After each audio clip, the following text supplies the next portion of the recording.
Bonjour, nous avons quelques minutes pour nous entretenir sur le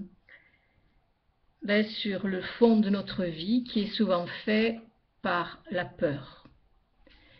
Nous avons quelques minutes pour développer le processus qui peut nous amener à transformer cette peur. Dans la mesure où nous considérons que la peur est une matière, que la peur est un mouvement, nous pourrons en faire une matière plastique, comme nous pourrons faire du mouvement une ligne de force.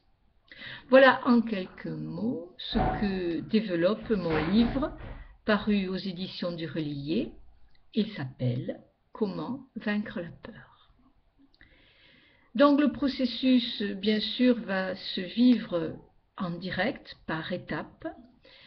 Chacun trouvera son rythme et le travail commencera par la prise de conscience des histoires, 5 histoires, que nous avons inconsciemment choisies pour venir à bout de cette peur. En fait, pour être beaucoup plus clair, je dirais que nous avons subi, ou plutôt la conscience humaine, a subi une vibration primitive de peur avant de sauter dans le règne humain. En fait, pour passer du règne animal au règne humain, il y a eu un saut qui a été fait par la conscience, et au moment de ce saut, la peur a traversé notre corps. À ce moment-là, l'immensité de cette peur était telle que notre cerveau frontal s'en est emparé et l'a réorganisé. Ce fut une mission difficile pour lui, mais nécessaire pour assurer la survie de notre espèce. Comme il a comme mission lui-même de réorganiser, comme il a comme fonction de diviser, eh bien il va diviser cette matière en petits tas, en petites histoires que nous allons nous approprier. Certaines essaieront de contenir notre sensibilité. Ce sont les histoires dites basses ou les structures basses qui se trouvent dans la partie inférieure de notre corps et plus précisément dans notre ventre.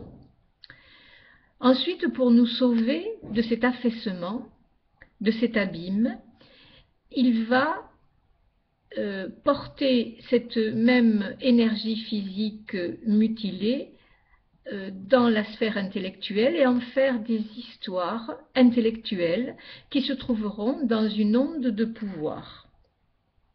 En bas, l'onde de peur, en haut, l'onde de pouvoir.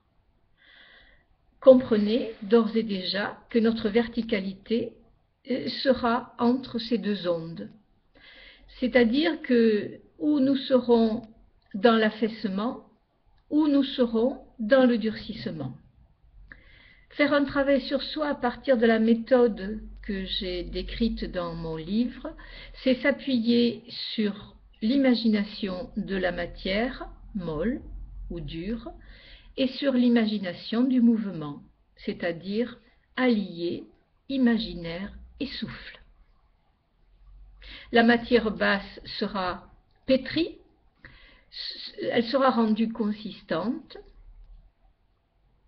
et la matière dure sera assouplie, sera rendue plus poreuse. Voilà les grandes lignes de ce processus. Merci.